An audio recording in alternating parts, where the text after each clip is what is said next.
ওমা, কি রান্না করছো? চলো দেখবে কি করছি।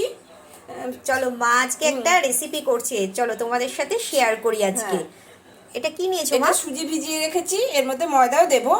আর এদিকে তোমার গাজর শাপনারে ঘষে রেখেছি, আলু শাপনারে ঘষে রেখেছি, আর পেঁয়াজটাও কুচিয়ে রেখেছি। নুন আর তোমার জিরের গুঁড়ো, একটু হলুদ দিয়েছি, একটু লঙ্কার গুঁড়ো, একটু গরম মশলা দিয়েছি। এর মধ্যে ময়দা দিয়ে সব একসঙ্গে মেখে নেব। তার মধ্যে দুটো ডিম দেব। দেখো, এবার আমি দুটো ডিম এখানে নিয়ে নিলাম। ডিমটাকে ফাটিয়ে নিচ্ছি। এবার ডিমটাকে ভালো করে ফেটিয়ে নিচ্ছি।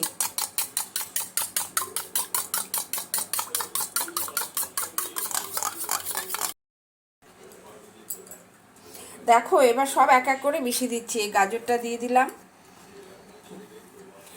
আলুটা দিয়ে দিলাম, পেঁয়াজটাও দিয়ে দিলাম। বাহ, বেশ ভালোই লাগছে। এবার গরম মশলা, নুন, জিরে, হলুদ, লঙ্কার গুঁড়ো সব দিয়ে দিলাম এর মধ্যে। দিয়ে এখন একসাথে মিশিয়ে নেব। তারপরে ময়দা দেব, ডিম দেব।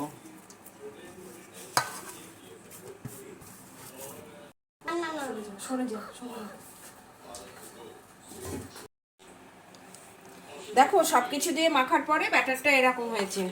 এই দেখো, এই দেখো, এরকম ঘনত্ব রাখতে হবে ব্যাটারটা। এবার চলো ভেজে দেখাই তোমাকে। আগে একটু তেল ব্রাশ করে নিলাম। এবার দেখো ব্যাটারটা দিচ্ছি। এক হাতা করে ব্যাটার দেবে, দিয়ে দেবে। এটা তো আমি আগেও খেয়েছিলাম। একটু হাতের পেছনটা দিয়ে এভাবে ঘুরিয়ে দেবে।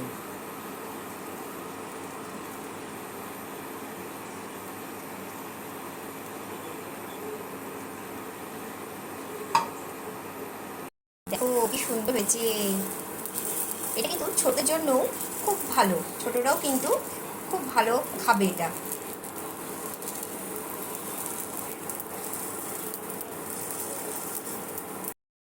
এই দেখো, রেসিপিটা একদম তৈরি। এটা কিন্তু ছোট বড় সবার জন্যই খুবই ভালো। এটা বাচ্চাদেরকে কিন্তু টিফিনেও দেওয়া যাবে। বেশ ভালো। আমি সাথে একটু সস নিয়ে নিলাম। দেখো, দেখতেই পাচ্ছ।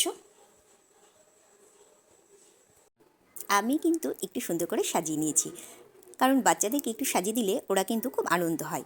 এই রেসিপিটা আমার মেয়ের খুব ভালো লেগেছে। তোমরাও একটু বাড়িতে দেখতে পারো, বাচ্চাদের কিন্তু খুব ভালো লাগবে, তবে ছোটো বড়ো সবারই খুব ভালো লাগবে। আজকের মতো এইটুকু। যদি ভিডিওটা ভালো লাগে অবশ্যই লাইক কমেন্ট করে একটু পাশে থাকবে। আজকের মতো টাটা। সবাই ভালো থেকো, সুস্থ থেকো।